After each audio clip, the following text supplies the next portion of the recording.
আসসালামু আলাইকুম। ওয়ালাইকুম আসসালাম।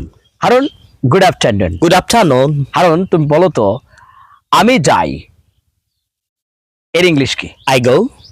আমি যাই না। I don't go. আমি কি যাই? Do I go? সে খায়। He eats. সে খায় না। হি ডাজন্ট ইট। সে কি খায়? ডাজ হি ইট? মেয়েটি স্কুলে গিয়েছিল। The girl went to school. মেয়েটি স্কুলে যায়নি। The girl didn't go to school. মেয়েটি কি স্কুলে গিয়েছিল? Did the girl go to school? Wow. আমি বলে আমার মা হসপিটালে যাবে। My mother will go to hospital. আমার মা হসপিটালে যাবে না। My mother won't go to hospital. আমার মা কি হসপিটালে যাবে? Will my mother go to hospital? Thank you. Thank you.